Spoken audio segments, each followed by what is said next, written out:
Olá, muito boa tarde. Eu sou o pastor Vanderlei, sou aqui da Igreja do Porto de Cristo de Joinville e hoje estou incumbido de trazer a mensagem da Palavra de Deus até você. Hoje o pastor Sandro está em uma cirurgia e nos deu esta honra, este privilégio de estar aqui o substituindo. Eu espero que você esteja bem, seja muito bem-vindo, você que nos segue aqui pelo Instagram, pelo Facebook, e também pelo nosso canal da Igreja do Porto de Cristo aqui do YouTube. Seja muito bem-vindo você que é nosso seguidor, você que é ovelha da Igreja do Porto de Cristo, você que está de passagem por aqui, fique conosco, vamos hoje falar sobre a poderosa Palavra de Deus, sobre o poderoso nome de Jesus, sobre como usar o nome de Jesus e sobre o amor de Deus, e sobre o amor que devemos ter para com Deus, para que também as nossas orações sejam ouvidas. Eu estou muito feliz em hoje poder estar fazendo substituindo o pastor Sandro aqui. É uma honra também, é um peso, muito grande, é uma responsabilidade muito grande, que nós não vamos dizer que estamos completamente relaxados e à vontade, porque é uma responsabilidade muito grande, Pastor Sandro é um homem de Deus, Deus tem dado a ele sabedoria, entendimento, e substituí-lo não é uma tarefa fácil, não. Não pense você que é, porque de fato não é. Irmãos, não vamos falar hoje sobre política, certo? Eu não tenho toda essa afinidade que o pastor Sandro tem, toda essa... Eu não tenho todo esse feeling para política como tem o pastor Sandro, Pastor Sandro é um homem de Deus, Deus tem usado também nesta área para trazer a todos nós conhecimento acerca de política. Quem dera se todo o povo fosse interessado por política, hoje não estaríamos passando pelo que estamos passando no nosso país, Não estaríamos na situação que estamos se o povo todo se interessasse por política desde já há muito, muito tempo. Não é verdade? Dizem por aí que a voz do povo é a voz de Deus e que política e religião não se discute. Eu discordo disso, A voz do povo não é a voz de Deus. A voz do povo é aquela que diz: crucifiquem a Jesus e libertem a Barrabás. Não acho que essa seja a voz de Deus, certo? Eu acho que se as pessoas discutissem mais acerca da palavra de Deus, não estaríamos como estamos. Não estaria o mundo na situação que está. Eu acho que se o povo se interessasse mais por política, os cristãos, eu me refiro aos cristãos principalmente, não estaríamos na situação que estamos. Por que os cristãos, pastor Vanderlei? Porque se o mundo fosse governado pelos maus, não estou falando dos cristãos da Igreja do Porto de Cristo, da Igreja A ou da Igreja B, eu estou falando das pessoas que temem a Deus. Se as pessoas que temem a Deus estivessem no governo da nação, no governo do mundo, as coisas seriam muito diferentes. As pessoas que não temem a Deus, que governam países, as pessoas hoje não têm nem tem como, não tem essa possibilidade de hoje, essa comodidade de poder ouvir a palavra de Deus nas suas casas. Nós também não estaríamos aqui pregando o Evangelho se não fossem homens de Deus envolvidos na política, certo? A exemplo disso, temos países comunistas onde o Evangelho é proibido, onde os cristãos são perseguidos, porque as pessoas nunca se interessam, não se interessaram por política, e daí a coisa ficou como está. Exemplos, eu acho que a gente tem que falar sim sobre política. O cristão tem por obrigação falar e entender de política, Afinal de contas, é como você ter uma empresa e não se interessar pelo que acontece na contabilidade da empresa. Não se interessar por quem é que governa a tua empresa, quem são os líderes da tua empresa, que tocam a tua empresa. Eu acho que é ser tolo não se interessar por quem governa essa grande empresa, que é sua, que é minha. A gente tem que se interessar sim, tem que se interessar e tem que cobrar, é nosso dever. A Bíblia também fala muito de política. Se falar que o cristão não deve se interessar, não deve falar de política, é um erro muito grave, porque a Bíblia, em toda a sua totalidade, ela fala, um percentual muito grande que a Bíblia dispõe para falar sobre política, principalmente no Velho Testamento. Quem dera todos os cristãos ocupassem cadeiras na política. Tudo seria melhor para os cristãos, para as igrejas, para você que gosta de servir a Deus, para você que preza pela família, né? Exemplos, por exemplo, que a Bíblia dá sobre homens de Deus na política, Daniel e muitos outros. Um caso, por exemplo, como de José, por exemplo. Se não fosse José, o Egito e aquela região teriam morrido de fome. Se não fosse José, Deus ter levantado José e usado José como governador do Egito, não teria, se você conhece a história, sabe que a mão de Deus foi com Israel, foi com o Egito, foi com Canaã, foi com toda aquela região. Se não fosse a mão de Deus, um homem cheio de Deus ali, o que seria daquele povo? Então a política é muito importante que a gente entenda de política, se interesse por política, né? Hoje eu acredito que muita gente está se interessando por política, e isso é muito bom. É sinal de que daqui para frente as coisas vão melhorar politicamente, economicamente, e isso é muito bom. Eu disse que não ia falar sobre política, mas a gente não resiste. A gente tem um bom professor, um bom mestre aqui, que é o Pastor Santos, sempre nos orientando acerca de política, e isso é muito bom. A gente acaba se interessando cada vez mais, certo? Vamos ler a Bíblia, meus irmãos. Vamos para a palavra. Eu quero ser breve, não quero tomar muito o seu tempo. Quero ser objetivo e prático. A palavra de Deus é simples, prática e objetiva. E assim eu quero ser aqui nesta tarde, ok? Abra sua Bíblia no Evangelho de João, no capítulo 14 e no versículo 13 e 14. Evangelho de João, capítulo 14, versículo 13 e 14, certo? Vamos lá. Diz assim: E tudo quanto pedirdes em meu nome, isso farei, a fim de que o Pai seja glorificado no Filho. E se me pedirdes alguma coisa em meu nome, eu o farei. Tudo quanto pedirdes em meu nome. Se me pedirdes alguma coisa em meu nome, eu o farei. Amém? Vamos orar? Querido Jesus, eu quero te louvar, te agradecer pelo teu povo que está reunido em teu nome, Senhor, para aprender da tua palavra, para ouvir a tua palavra.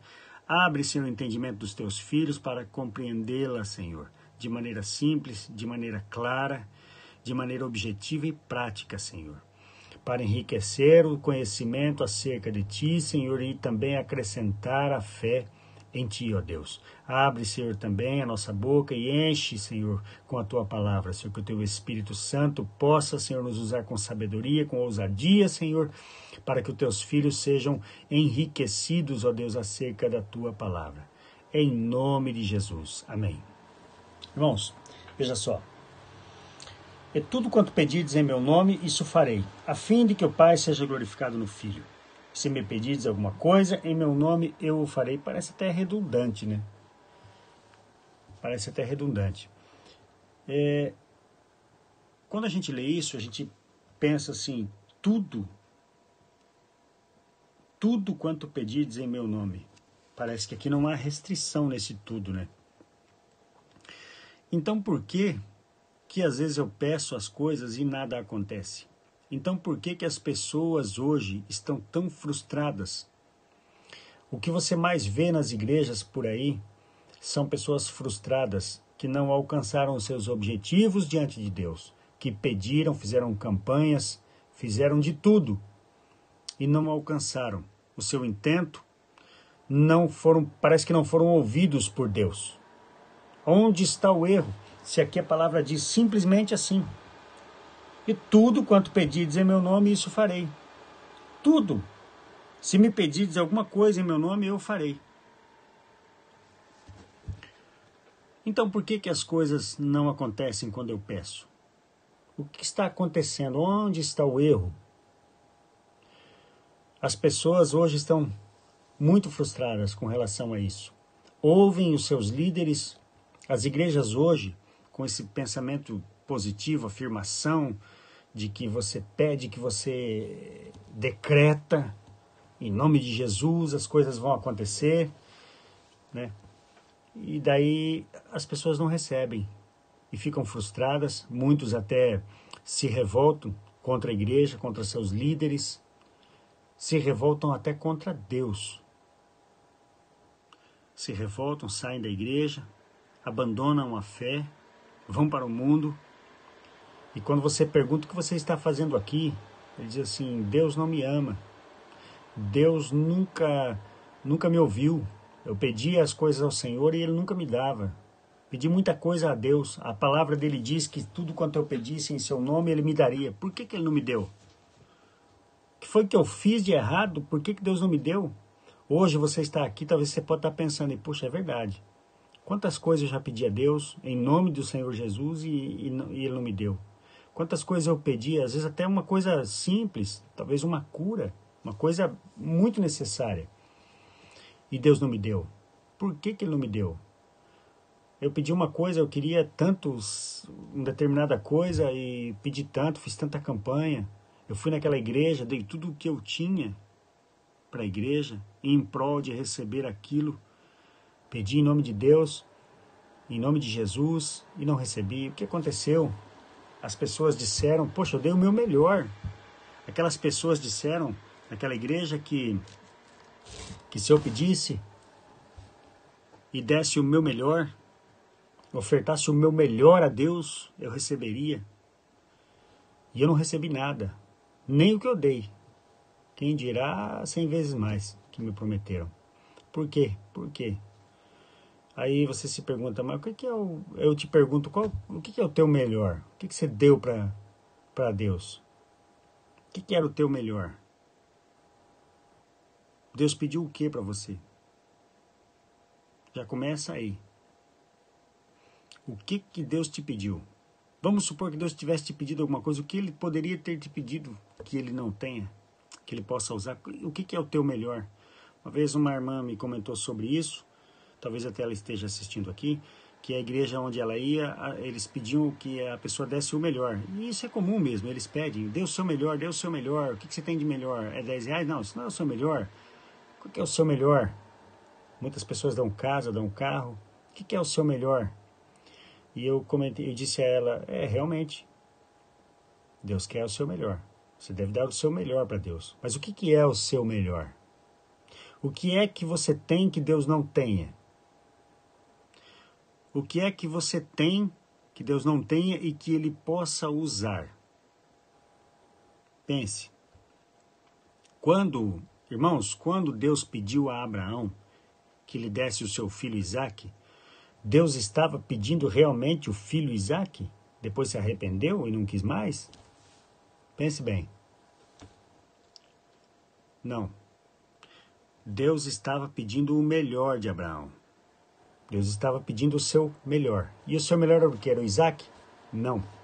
Deus estava pedindo o coração de Abraão. O coração de Abraão. Assim como quando Jesus estava conversando com aquele jovem rico, que era aparentemente um varão perfeito, cumpridor da lei. Aí Jesus falou assim, vende tudo que tu tens e dá aos pobres e segue-me. O que Jesus estava pedindo para ele? O dinheiro dele? Jesus não pediu para si. Ele estava pedindo ao jovem o seu coração. Então o que você tem de melhor para dar para Deus? Seu coração, seu amor. É isso que você tem de melhor para dar para Deus. O que Ele pode usar que Ele não tenha? Talvez Ele não tenha teu coração ainda. Talvez você já tenha dado o seu carro, sua casa, todos os seus bens para a igreja. Para Deus não, para a igreja. Mas tudo isso Ele deu. Ele é o dono do ouro e da prata. O que você ainda não deu para Ele? O que você ainda não deu para Deus? Que Ele pode realmente usar, de fato usar. É o seu coração. É isso. Aqui quando a Bíblia fala sobre pedir alguma coisa, em meu nome isto farei, vamos lá para a primeira epístola de João, Primeira epístola de João é o antepenúltimo livro da Bíblia, fica um pouco antes de Judas e um pouco antes de Apocalipse. Primeira epístola de João, capítulo 5 e versículo 15, diz assim, irmãos. E se sabemos que, aliás, 14. Primeira epístola de João, capítulo 5, versículo 14, diz assim: e esta é a confiança que temos para com ele.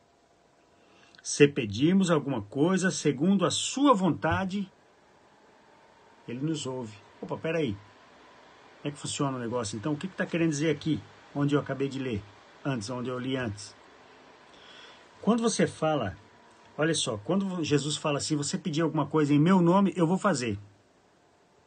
Você chega para mim e fala, Pastor Vanderlei, eu venho aqui em nome do Pastor Vanderlei te pedir alguma coisa.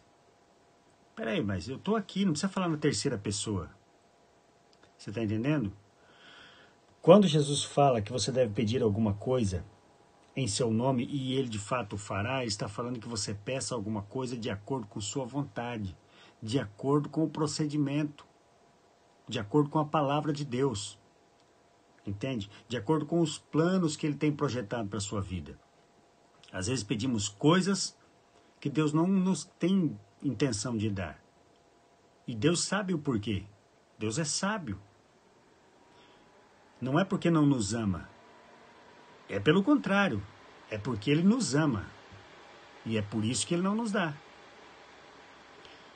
Mesmo quando estamos obedecendo a Deus. Muitas coisas pedimos e não entendemos. Pedimos, mas não estamos pedindo de acordo com a sua vontade, de acordo com os seus propósitos. Entende? Por isso, às vezes, não recebemos. É claro que nós desejamos dar aos nossos filhos coisas grandiosas porque os amamos. Mas nem tudo nós podemos dar. Assim também Deus é. Ora, eu tenho um filho de 11 anos e gostaria de dar a ele um carro novo. Se eu pudesse, eu daria. Mas ele tem 11 anos, eu daria isso hoje? Não. Eu só estaria antecipando a sua desgraça. Uma tragédia, quem sabe? Vergonha para mim. Vai saber o que vai acontecer? Assim Deus é. Deus é sábio. E Deus nos ama. Ele nos dá as coisas de acordo com a sua vontade, porque a sua vontade é perfeita. Porque ele vê do alto. Ele enxerga melhor que nós. Ele vê onde vamos, onde vai dar o caminho que estamos percorrendo. Então ele sabe o que faz. Então por isso devemos pedir de acordo com a sua vontade. Tiago capítulo 4, versículo 3, irmãos, diz assim, ó, pedis e não recebeis, porque pedis mal, para gastardes em vossos próprios deleites. Pedem e não recebem, porque os seus motivos são maus. Vocês pedem coisas a fim de usá-las para os seus próprios prazeres. Olha o que diz em Tiago 4 e 3. Que interessante, né? E às vezes ficamos frustrados. Por que Deus não me deu isso? Por que Deus não vai me dar isso? Por que Deus não quis me dar isso? E como é que a gente sabe? E como é que a gente vai saber se está dentro dos planos de Deus o que eu quero pedir?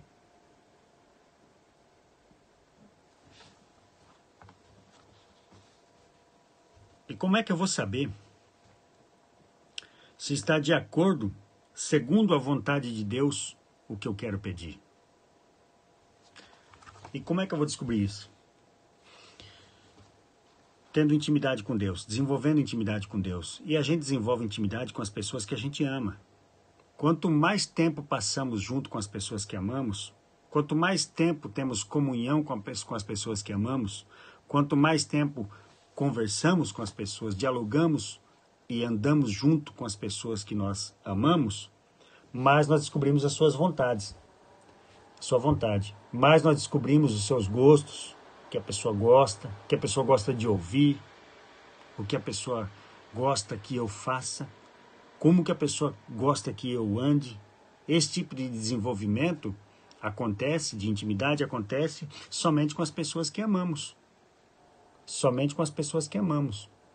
E quando nós amamos as pessoas, nós obtemos tudo aquilo que nós queremos.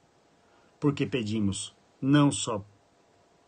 Porque o nosso pedido já não é egoísta, pensando só na gente. A gente pede as coisas pensando nos dois.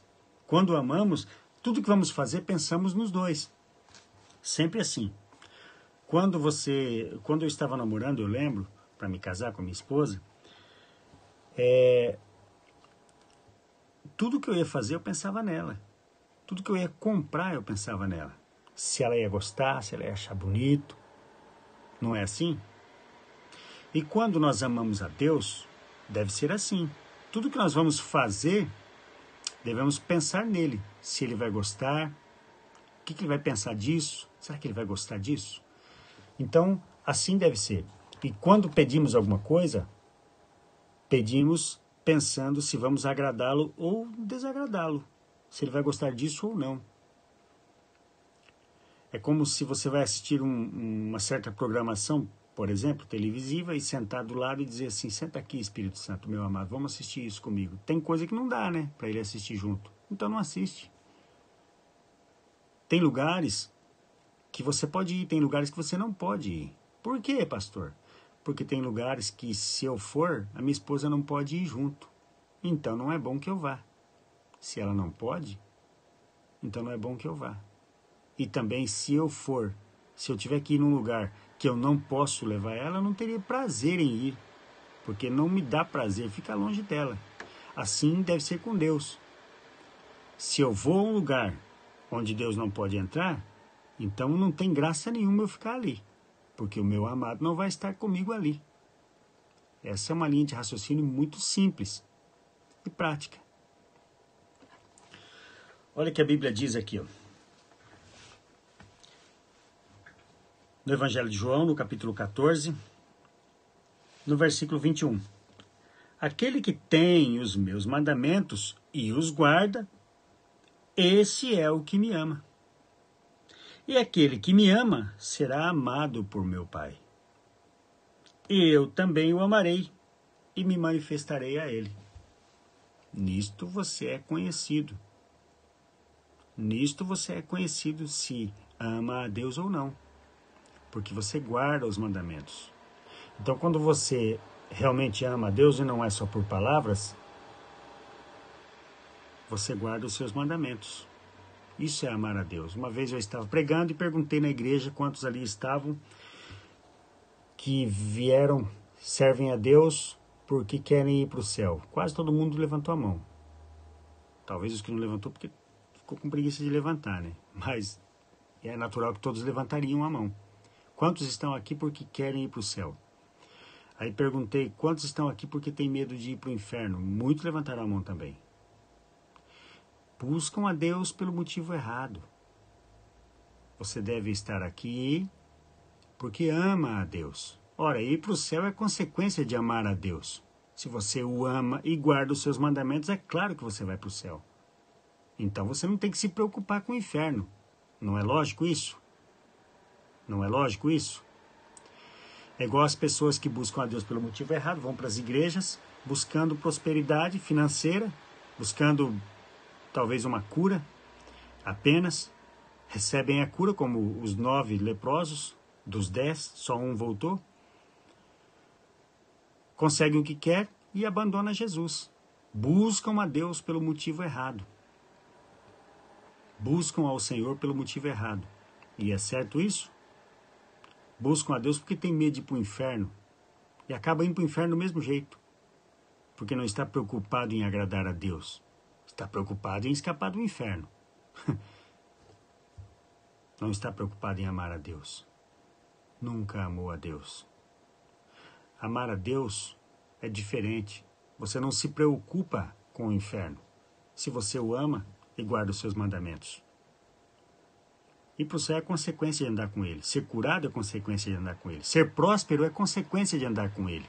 Da medida que ele for achando que você, na medida que ele for vendo que você está apto, maduro a receber aquilo que ele tem preparado para você, você vai receber. Assim como eu falei sobre o meu filho. Eu quero muito dar um carro a ele, mas ele só tem 11 anos. Quando ele for maduro, responsável, claro que se eu tiver condições eu o darei. Por que não? mas não é a hora para isso. E se ele tiver idade para isso, mas não for maduro o suficiente para isso, também não vai receber. Assim deve ser o nosso procedimento.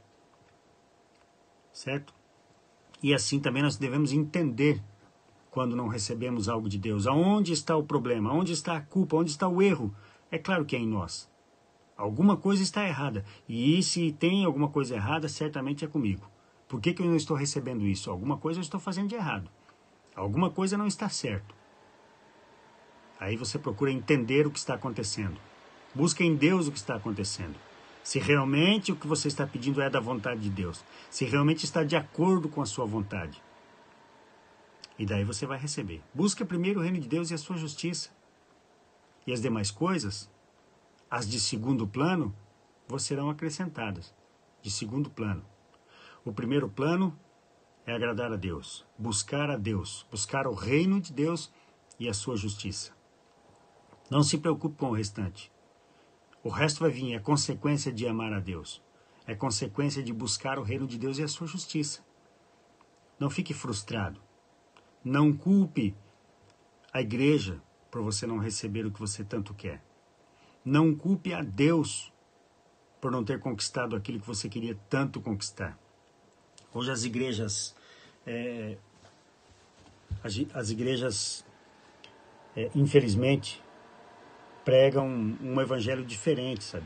Que você tem que ser próspero, que você tem que alcançar a bênção financeira vem em primeiro lugar. A bênção financeira vem em primeiro lugar. As pessoas estão igual aquele moço, aquele aleijado na porta do templo, chamada Formosa, que Pedro e João vinham vindo, e ele pediu esmola, olhou para eles.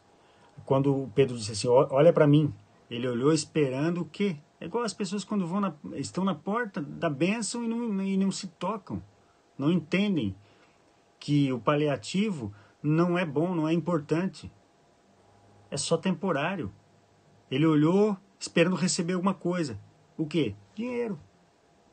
Paliativo. Daqui a pouco ele ia ter fome de novo, daqui a pouco ele ia precisar pedir dinheiro de novo. Porque ele não entendia, na verdade. E o que Pedro falou? Bom, eu não tenho prata e não tenho ouro. Porque as pessoas buscam primeiro a prata, primeiro o ouro. É isso que eles esperam nas igrejas. Primeiro a prata, depois o ouro, ou vice-versa. E por último, poder de Deus. Por último, a unção. Por último, o Espírito Santo de Deus. Por último. Não primeiro o reino de Deus e a sua justiça. Primeiro, as demais coisas. Por último, a presença de Deus. E normalmente não. Se alcançar aquilo, se alcançar o que eles querem, o que a carne quer, não quer mais saber da presença de Deus. Essa é a verdade. Essa é a natureza do ser humano. O ser humano tem a sua natureza ingrata. Mas a gente deve ser transformado em Cristo Jesus. E ter a nossa natureza transformada em Cristo Jesus. Para sermos gratos a Deus. Para amarmos a Deus de verdade. E não buscar a Deus pelo motivo errado. Buscar a Jesus pelo motivo errado. Você acaba não conseguindo nem o que você queria e nem consegue também alcançar o céu. Nem uma coisa e nem outra. Sejamos sábios. A Bíblia diz em Provérbios, filhinhos, sê sábio e alegra o meu coração, para que tenha que responder àquele que me afrontar. Devemos ser sábios e alegrar o coração de Deus, para que Ele possa nos defender quando o inimigo nos afrontar a Deus por nossa causa. Lembra de Jó? O inimigo subiu até a presença de Deus e disse, tá vendo lá? Ó? Tá vendo teu servo Jó? Também? Deus falou para ele, tá vendo meu servo Jó, como ele é fiel, como ele é justo? Também, né? Dá tudo para ele. Deus defendeu a Jó. Para o que tenha o que responder aquele que me afrontar, ou aquele que me desprezar. Certo? Louvado seja Deus. É muito importante, irmãos, buscarmos a Deus pelo motivo certo. Pense, irmãos, Jesus em toda a sua glória, veio de lá do céu desceu aqui na terra, passou por tudo que passou, nasceu em um corpo humano. Ele era incorruptível. Deus, em toda a sua riqueza, em toda a sua glória lá no céu. Lá não existia dor, nem fome, nem sofrimento, nem tristeza, nem sono. E ele veio para cá. Por que será que ele veio? Você acha que Jesus veio para cá para ser espancado, para ser cuspido, para ser xingado, para ser chicoteado, para ser morto em uma cruz, uma morte de cruz, uma morte maldita, só para você ter uma vida confortável? Para que você tenha as demais coisas? Foi para isso que ele veio? Você realmente acha que ele veio para isso? Não. O problema do homem sempre foi o mesmo. Desde a época de Noé, o Filho do Homem veio para buscar e salvar o que se havia perdido. Foi para isso que ele veio. Desde a época de Noé, a mensagem é a mesma até os dias de hoje. Arrependei-vos. O problema do homem, desde a época de Adão até os dias de hoje, sempre foi o mesmo. O pecado. O homem precisa se consertar com Deus, amar a Deus sobre todas as coisas, agradar a Deus. É isso que nós precisamos. Servir a Deus, agradar a Deus, obedecer os seus mandamentos para poder morar no céu. É isso que nós precisamos. Deus não mandou seu Filho para que nós possamos ter uma vida confortável. O que estão pregando por aí nas igrejas, mundo afora, é mentira. É um engodo. Jesus não veio para isso.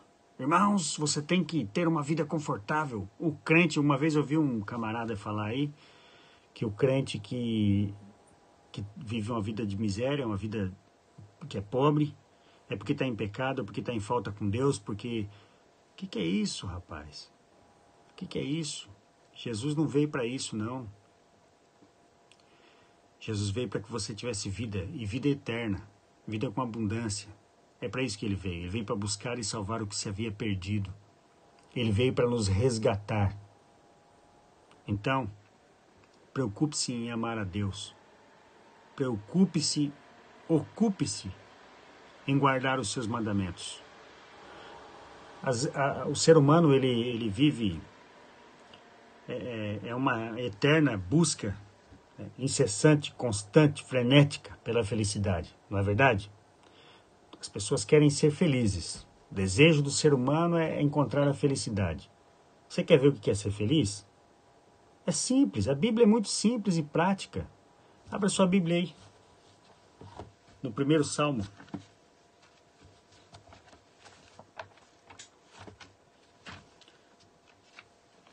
Abra sua Bíblia aí no Salmo de número 1. Você quer ser feliz? Tá fácil. Você quer encontrar a felicidade? O ser humano vive. O sonho do ser humano é encontrar a felicidade. Salmo de número 1 diz assim, ó, bem-aventurado, muito feliz, afortunado, muito feliz. Bem-aventurado o homem que não anda segundo o conselho dos ímpios. Onde estão os teus pés? Para quem você emprestou os seus ouvidos? Não se detém no caminho dos pecadores. Por onde você anda? Nem se assenta na roda dos escarnecedores. Quem é a pessoa da sua defesa? Antes o seu prazer está na lei do Senhor, e na sua lei medita de dia e de noite. Ele é como árvore plantada junto à corrente de águas, que no devido tempo, dá o seu fruto e cuja folhagem não murcha. E tudo quanto ele faz será bem sucedido. Está vendo aí? Buscar o primeiro o reino de Deus e a sua justiça, e as demais coisas. Tudo o que faz será bem sucedido. Os ímpios não são assim, são porém como a palha que o vento dispersa. Por isso os perversos não prevalecerão no juízo, nem os pecadores na congregação dos justos. Pois o Senhor conhece o caminho dos ímpios, dos justos, mas o caminho dos ímpios perecerá. Entendeu, irmão? Quer ser feliz? Você quer ser feliz? Às vezes a pessoa busca a felicidade no lugar errado. A felicidade está onde? Amar a Deus, guardar os seus mandamentos. Essa é a felicidade. O Salmo 128 fala uma coisa muito interessante a respeito disso também. Salmo 128 diz assim, ó, bem-aventurado, feliz é o homem que teme ao Senhor e anda nos seus caminhos. Ok? Você quer descobrir o que é felicidade? Qual é o caminho da felicidade? Olha aqui, ó, bem-aventurado é o que teme ao Senhor e anda nos seus caminhos. Felicidade é isso. Você fala assim, mas então o crente tem que viver feliz e sorrindo? O crente daí não tem problema, não sofre, não chora, não tem pobreza, não tem dor, não tem doença? Tem. Eu estou falando de uma felicidade permanente, como a de Paulo e Silas. Paulo e Silas estavam na prisão. Eles haviam expulsado um demônio, adivinho, de uma moça, e por isso eles foram colocados em uma praça pública, foram chicoteados, as vestes deles foram rasgadas. Se hoje alguém estar nu em uma praça pública, praticamente nu, já é uma vergonha, imagina naquele tempo. Eles passaram por isso, foram humilhados ali, foram espancados e presos. E lá no fundo da prisão eles estavam acorrentados e presos, possivelmente até com febre, com dor por causa dos ferimentos, levaram muitas chicotadas. O que eles estavam fazendo lá, irmãos? Tristes, abatidos, chorando, espraguejando e até revoltados com Deus. Não, eles cantavam, eles louvavam a Deus. Sabe por quê? Porque a felicidade estava dentro do coração. Por quê? Porque eles temiam ao Senhor e andavam nos seus caminhos. Feliz é aquele que teme ao Senhor e anda nos seus caminhos. Não importa o que aconteça ao seu redor, ele tem a esperança de morar no céu, ele tem Deus no seu coração. Ele é feliz, permanentemente feliz, bem-aventurado, muito feliz. Quer ser feliz? Quer ser feliz? Tema a Deus, guarde os seus mandamentos. Isso é ser feliz. Amém? Louvado seja Deus. Estou feliz por esta palavra. Espero que você também esteja feliz. Não faça do nome do Senhor Jesus um talismã. Não faça do nome do Senhor Jesus como um gênio da lâmpada que você faz um pedido e ele acontece. Não fique frustrado com isso. Ande com Deus, tema ao Senhor, ame a Deus, guarde os seus mandamentos, peça as coisas de acordo com a sua vontade e você nunca vai ficar frustrado, ok? Sirva a Deus com alegria e tenha a certeza de morar no céu com Jesus.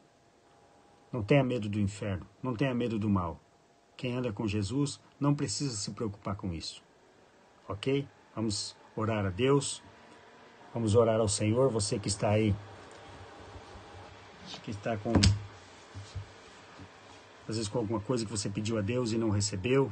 Ore a Deus, peça a Ele para lhe mostrar a sua verdadeira vontade, os seus planos para a sua vida, e você já não vai ficar mais frustrado, ok? Vamos orar a Deus. Você que tem aí qualquer dificuldade, enfermidade, que também deseja ser alcançado por Deus, coloque o seu copo de água aí, no seu lugar, e tome com fé, com alegria no Senhor Jesus, e você vai receber o seu milagre, vai poder testemunhar aqui. Nunca deixe de testemunhar o seu milagre.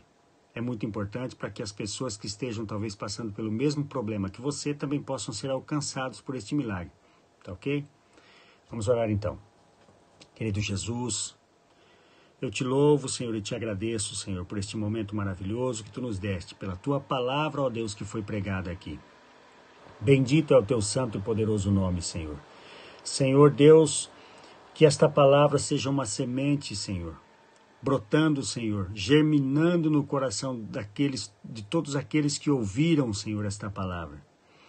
Senhor, que esta palavra possa penetrar, Senhor, e germinar ali, e dar frutos, ó Deus, que as pessoas possam compreender, ó Deus, compreender a importância de amar a Ti, Senhor, sobre todas as coisas. Que eles possam compreender, ó Deus, a importância, ó Deus, de guardar os Teus mandamentos, ó Deus. Que eles possam encontrar felicidade, ó Deus, em Ti, Senhor. Porque felicidade real, verdadeira e permanente, Senhor, é só mesmo em Ti, Senhor. E nós Te louvamos, ó Deus, por abrir o nosso entendimento para que possamos compreender a Tua palavra, Senhor, para compreender a Tua vontade, ó Deus, e nos contentar com tudo aquilo que Tu nos dá, ó Deus, porque Tu, Senhor Deus, és o nosso refúgio, a nossa fortaleza, Senhor, nossa torre forte, Senhor.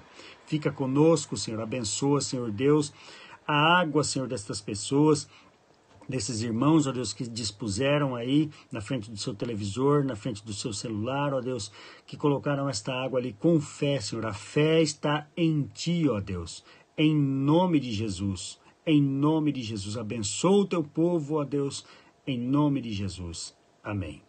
Fique com Deus e até um outro dia, que nós possamos estar aqui juntos mais uma vez, pregando a palavra de Deus.